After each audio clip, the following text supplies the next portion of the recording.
নমস্কার বন্ধুরা, জয়াস কিচেনে আপনাদের জানাই অনেক অনেক স্বাগত। আজকের আমি দারুণ স্বাদের নিরামিষ রেসিপি নিয়ে এসে আপনাদের সামনে হাজির হয়েছি। বানাবো ডাল চচ্চড়ি। খেতে অসাধারণ হয় বন্ধুরা, আপনারা বাড়িতে একবার হলেও এইরকমভাবে বানিয়ে দেখবেন।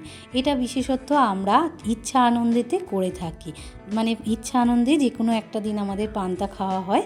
আজকের আমি পান্তাই করেছি, মানে কালকে রান্না করেছি। এই পান্তার সঙ্গে ডাল চচ্চড়িটা মাস্ট আমাদের বানাতেই হবে। খেতে অসাধারণ হয়। ভিডিওটা সম্পূর্ণ দেখার অনুরোধ রইল।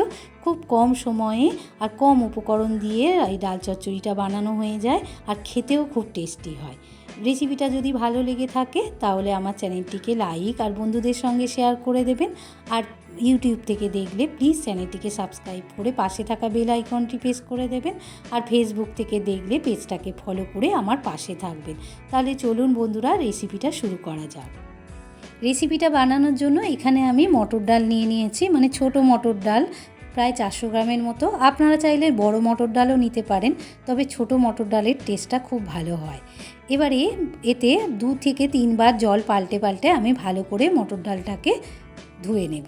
তো বন্ধুরা, এই রকমভাবে রান্নাটা করে দেখবেন, ভীষণ টেস্টি একটা রেসিপি, খুব ভালো লাগবে খেতে।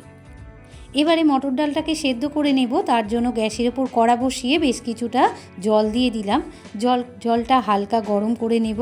এবারে ধুয়ে রাখা মটর ডালটাকে দিয়ে দিলাম। ডালটাকে ভালো করে সেদ্ধ করে নিয়েছি। তো বন্ধুরা, একদম গলায়নি, একটু ফাটা ফাটা হয়েছে। এবারে ডালটাকে আমি একটা পাত্রে নামিয়ে নেব।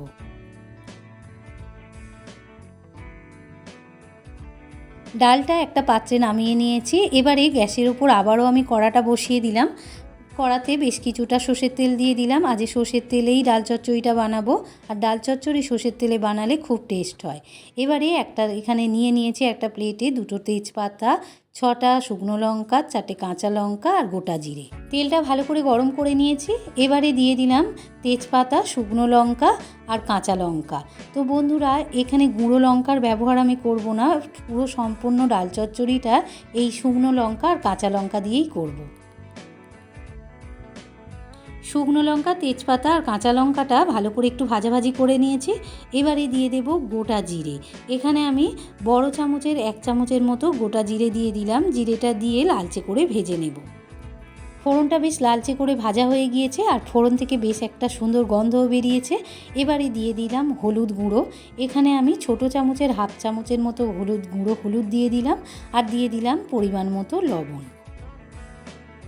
আর হলুদটা দিয়ে ভালো করে একটু 1 মিনিট নাড়াচাড়া করে নিয়েছি। এবারে দিয়ে দিলাম সেদ্ধ করে রাখা ডালটা দিয়ে ভালো করে নাড়াচাড়া করে আরও 5 মিনিট ফুটিয়ে নেব। এবারে দিয়ে দেব চিনি। এখানে আমি ছোট চামচের 2 চামচের মতো চিনি দিয়ে দিলাম। চিনিটা আপনারা আপনাদের মতো দেবেন, তবে এই রেসিপিটা একটু ঝাল ঝাল, মিষ্টি মিষ্টি আর নুন সমান হলে খুব ভালো লাগবে। এবারে চাপা দিয়ে একটু ফুটিয়ে নেব। চিনিটা দিয়ে 5 মিনিট ফুটিয়ে নিয়েছি, প্রায় আমার রেডি হয়ে এসেছে। এবার গ্যাসের ফ্লেমটাকে হাই করে আমি আরেকটু নাড়াচাড়া করে নেব, মানে আরেকটু রসটা শুকিয়ে নেব।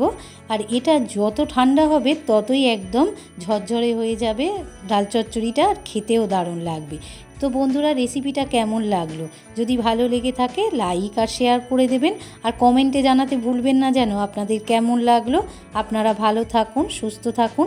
আবার দেখা হবে অন্য কোনো রেসিপি নিয়ে। আজ এই পর্যন্ত, ধন্যবাদ।